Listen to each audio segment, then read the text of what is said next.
இவனுக்கு வேற வேலையே இல்ல. எப்ப பார்த்தாலும் விஜய் பத்தியே பேசிட்டு இருக்கான். இவன் விஜயோட ஃபேனுன்ட்டு யாரும் நெனைக்க வேண்டாம். நான் வந்து தளபதி விஜயோட ஃபேன் கிடையாது.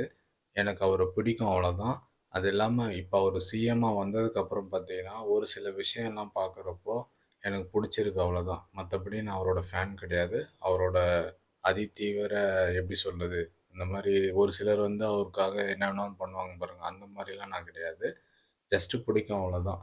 மத்த பொலிட்டீஷியனுக்கு கம்பேர் பண்ணும்போது விஜய் எனக்கு பிடிக்கும். இந்த வீடியோ பாருங்களேன். அந்த அம்மாவ பார்க்குறப்போ, அவங்க பண்ற அந்த ஆக்டிவிட்டீஸ்லாம் பார்க்குறப்போ, ஒரு சிலருக்கு தானாவே வந்து கண்ணீர் வந்துரும்னு சொல்லலாம்.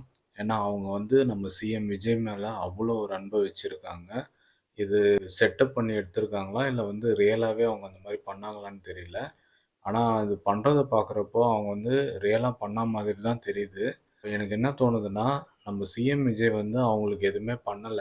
ஆக்சுவலா அவர் வந்து இப்ப தான் வந்து ஒரு 3 மாசம் ஆயிருக்கு சிஎம் பதவிக்கு வந்து. இதுவரைக்கும் வந்து சில நலத்திட்டங்கள்லாம் பண்ணியிருக்காங்க. பட் அவங்களுக்கு போய் ரீச் ஆச்சான்னு எனக்கு தெரியல. அந்த அம்மாவுக்கு கண்டிப்பா ரீச் ஆயிருக்காது. அவங்களோட அன்ப வந்து வெளிப்படுத்துறாங்க அவ்வளோதான். எனக்கு என்ன சொல்றதுன்னா, இந்த மாரி உங்க மேல அவ்ளோ அன்பு வச்சிருக்காங்க. அந்த அன்பு வந்து என்னைக்கும் வீண் போகாம பார்த்துக்கங்க. நான் வந்து நம்ம தளபதி விஜய் அவர்களுக்கு தான் சொல்றேன். என்னோட ரெக்வெஸ்ட்டா சொல்றேன் இது. அவங்க அந்த அம்மா மாரி ஆயிரக்கணக்கான அம்மாங்க வந்து உங்க மேல அவ்வளோ ஒரு அன்ப வச்சிருக்காங்க. அவங்களோட அன்ப வந்து என்னைக்கும் வீண் பண்ணிடாதீங்க.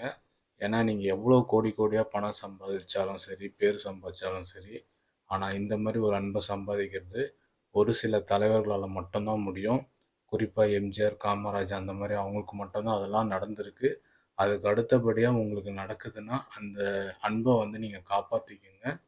அவங்களுக்கு வந்து செய்ய வேண்டிய நலத்திட்டங்கள்லாம் சரியா செஞ்சுடுங்க. அவங்க எல்லாருக்கும் போய் சேர்ற மாரி செய்யுங்க.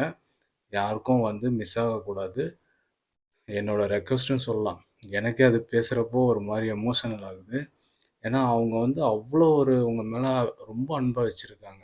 அவங்களலாம் ஏமாத்திடாதீங்க. அதான் நான் ஃபைனலா சொல்வேன். நீங்க என்னதான் பணம் சம்பாதிச்சாலும், என்ன எவ்ளோ பெரிய உச்சிக்கு போனாலும், இந்த மாரி ஒரு ட்ரூவான ஒரு அன்பு கிடைக்கிறதுன்றது ரொம்ப, ரொம்ப, ரொம்ப அபூர்வமான ஒரு விஷயம்.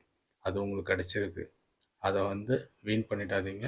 அவங்களுக்கு நீங்க எவ்வளோ முடியுமோ சீக்கிரமா எல்லா ஒரு நலத்திட்டங்களும் வந்து அறிவிச்சு, அவங்களுக்கு எல்லா உதவியும் பண்ணுங்க. நன்றி.